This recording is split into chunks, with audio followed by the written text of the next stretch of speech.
Hello my dear friend, welcome back to my channel. This is Junni's Plan With Me. It's been a while since I uploaded my last video. As you may know, I've been busy moving and organizing in my new home, but the footage you're going to see was filmed in my old apartment, so this is the last time you see this terrible lighting. Today we're going to continue our pop-up BUJO journey. If you haven't watched my 2021 bullet journal setup, I'll leave the link here and don't forget to check it out. Again, I made this BUJO kit for January, which is this cozy home theme. It is available in my Etsy shop and also in my Patreon community.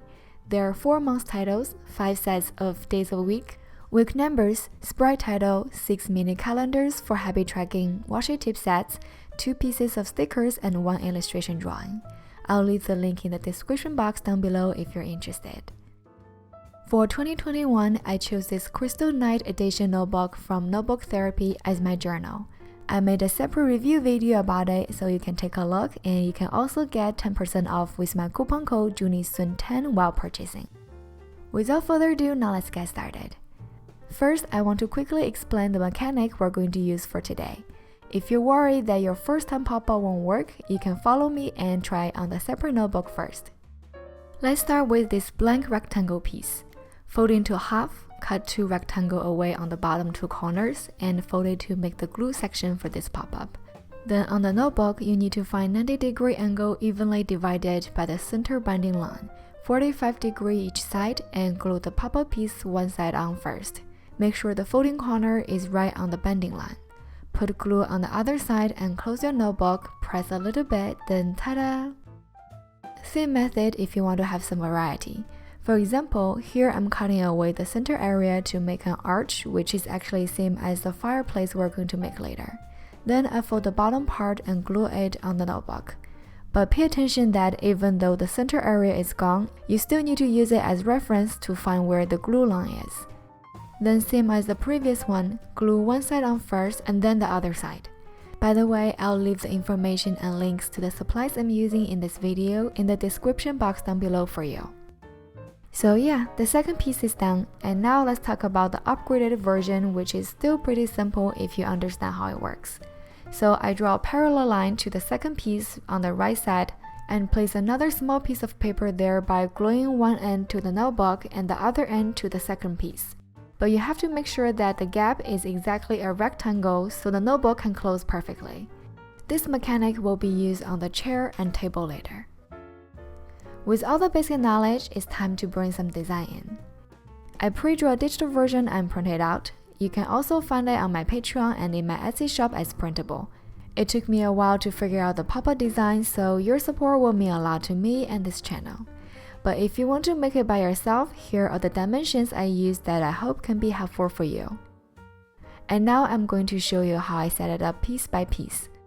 Pretty much all the techniques are the ones that I already mentioned before, but the chair and the joint part may be a little bit difficult, so I hope that my tutorial is clear enough. And if you have any questions, feel free to leave comments and let me know.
Okay, our cover page is pretty much done.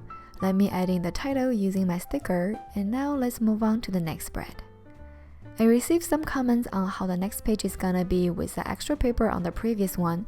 To be honest, there will be some bumping area, but with 160 GSM paper, it is not a big deal, especially after 2 or 3 pages. And since the next spread is my monthly view, which I usually don't write too many words on, I just need to be careful when it comes to the uneven surface, and it doesn't bother me that much. As for the monthly view spread layout, I'll try to make it simple and clean, only using horizontal line to represent the weeks, and each day is 5x6 dots if the number helps. Then for the rest of today's setup, I'll be mainly using watercolor. As you may already saw the pencil guide, on this page I'm going to draw another fireplace because this is my favorite spot at home. Oh, did I mention that the inspiration of this month's theme is from my new house? But not everything in this setup is from reality. Some of them are the furnitures or plants I want as an ideal setup, but we may not actually get it. Anyway, the fireplace is made with the red and brown bricks, so after the base color, I switched to a smaller brush to add different shades of brown with some red and yellow. So this is my second year doing bullet journal, and at the beginning, I would feel so nervous and try to make everything perfect. But by using watercolor on non-watercolor paper, sometimes you just have to accept that it won't turn out as good as you want. To be honest, I tested a few notebooks, and this one has pretty decent performance in terms of how well the paper absorbs the pigment, barely any bleeding through even if you use a lot of water. And even though the drying speed is quicker than on a regular watercolor paper, for a small drawing it works pretty good. So once you get used to this paper, you can actually draw whatever you want. Of course, if you're new to watercolor, I would still suggest you to do it on the watercolor paper because that's how it works the best. After finishing the table with some books and cup on it, now let's paint the sofa. We actually got a light gray one, but you know I just love pink so much, and here it has to be pink. After the first layer, I try to darken the edges and shadow part to give it more three-dimensional feeling. Then on the top of it, I place my favorite blanket of this brown color domo. You probably remember the domo cushion from my July Plan With Me video. Yep, that comes from the same set. Then for the cushion here, I picked a patterned green one and another one with some gold elements on. A little tip of using glitter watercolor. Unlike regular solid watercolor, it only needs a little bit of water to active. This one you need to liquefy first to make sure that there's enough pigment on your brush before using it. Besides the cushion and legs of the pink sofa, I also decided to apply gold on the lamp I really like.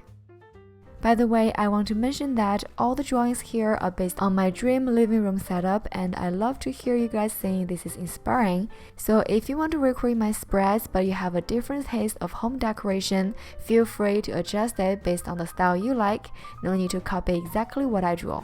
And if you plan to post on Instagram, don't forget to tag me so I can see your beautiful work. After the final touch of this cozy fireplace scene, I'm adding 31 pink dots for the dates. You may notice that the fireplace is blank. That's because I was planning to use it as my social media tracker, so I left it blank on purpose. But later my husband says it looks like a whiteboard, and I totally agree, so I black it out after filming the video. Just to let you know if you also think that looks weird. Now I'm using postcard white marker to write down the date 1 to 31. As for the right side space, I'm going to use it as note. So I use pink again to color one dot line with one dot gap in between, and the last step outline some of the furnitures. I want to quickly mention that you can download the digital printables of this spread and all other spreads in my bullet journal setup as part of the bonus content I provide on my Patreon website. Head over there and check it out. All the bonus content starts at $1 per month as subscription, and now let's move on to the habit tracker and sleep log. Instead of a tracker, I think from this month I'm going to treat it more like a reminder, because I've been busy on doing a lot of things in December and most of my habits building just fall off. You'll see a lot of blank space in the 2020 flip through in the later video. And another thing is that for the habits that are now planned for every day, like 2 times a week for current learning, I think I'll also write it down on the weekly spreads so I actually remember to do it instead of at the end of the day when I mark the trackers and then realize that I forgot to do it again. Of course, you can also print mark it with a pencil for the day you plan to do certain things and mark it again with a black pen as you did it. Then for the layout, I'm going to continue using this X and Y axis style. X represent the date and Y represent habits and sleep time. On the left side, I decided to draw a big plant. So currently, I don't have any real plants at home because I'm so bad at it. Can you believe that I can't even raise a cactus? It was a gift from my best friend and I tried my best to take care of it. Not sure if it was because I watered too much or maybe I didn't water enough. But anyway, my mom took it over the pot and grew something else in it after, so I feel less sorry. Next to the plant, I'm drawing a swan egg chair I wanted for many years. I'm definitely considering to get one for my backyard, but not sure how many times I'll actually use it. So let me know if you have one and what's your experience with it. As for the cushion, of course it has to be pink. Right now I don't have that many pink stuff at home. This setup is like making my dream come true on paper.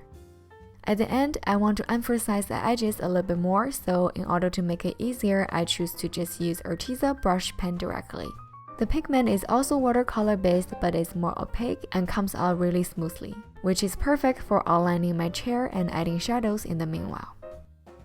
And that's it for my habit tracker and sleep log. The next spread is brain dump. I figured that nothing is better than a TV for this page setup, so yep, I'm going to draw a big TV for my brain dump. For the past 4 years I lived in the US for studying and working, I've never had a TV myself. So during the just past Black Friday, we got a big TV and I love it so much. Even though it's still on the ground right now because the mount we ordered hasn't arrived, but here I decided just to use a TV stand. As you can see, I have a lot of fun drawing those wood texture. The easiest way to draw it is just simply Google wood texture and there will be all types of material for you to mimic. Then on the TV stand, I'm adding some of my stickers like small plants, box, and a candle. Then on each side, I want a basket, so I start with this random broken lines with gaps in between to represent the pattern, then add a little bit darker brown on the handle and edges plus some random shade area, same on the other side. Then for the rest space, I decide to add a calendar, photo, and some books.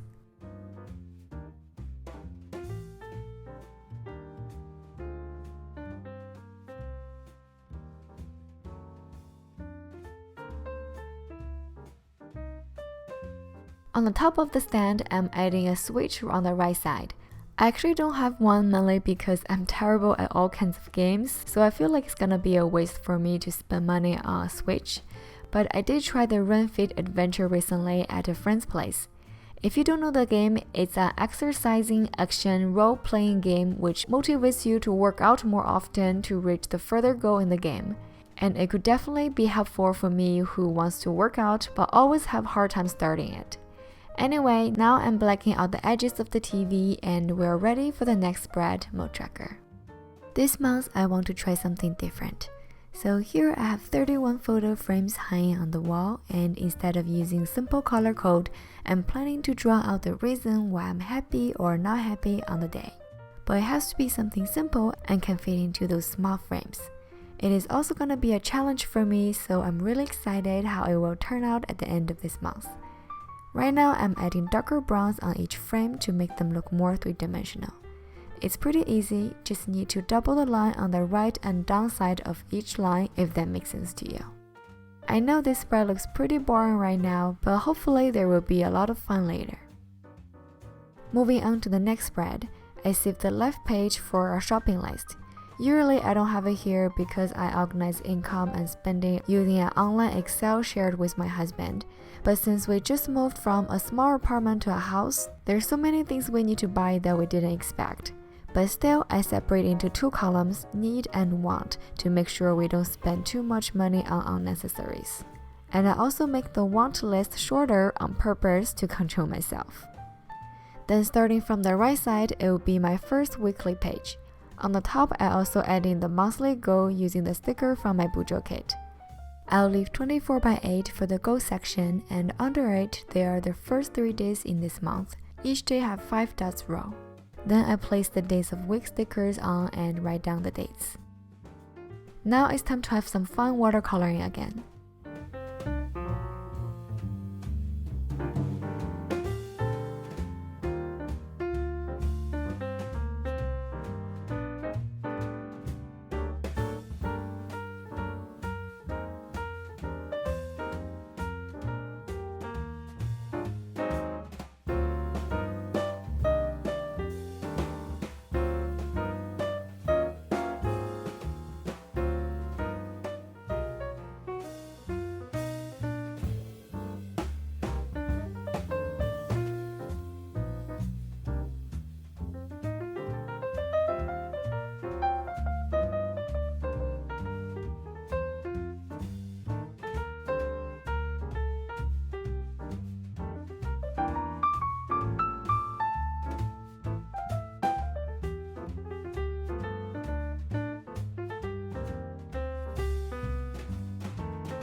So in today's setup, I only prepared the first week, so now it's pretty much done. But before the final flip through, let me add some washi tapes in to make it more fun. As I'm placing the washi tapes, I want to give a special thank you to my new Patreon members. Melissa, Alexandra, Jessica, Mega, Betsy, Bridget, Kelly, Ho, Priscilla, Scrumpmania, Angel, Lori, Madison, Eva, Donna, Laura, Sophia, Vera, Cheyenne, Michaela, and Miss Van. Thank you so much for your support and love. And here comes the final flip through. As I mentioned in my previous video, I'll do pop-up for every month's cover page for the whole year of 2021, and I was planning to start with something simple, but I just love this idea so much and decided to go with this cozy home theme as a special memory of us getting the first house. If you think it's a little bit too hard, I promise you that for the next month I'll have some simple design, and if you have any questions, feel free to leave comments down below and let me know. If you like this video, please click like and consider subscribing. Also, don't forget to turn on the bell so you can receive the notification when I upload a new video. And stay tuned for my 2020 flip through, which is coming very soon. Thank you for watching, and I hope you have an amazing January. Bye!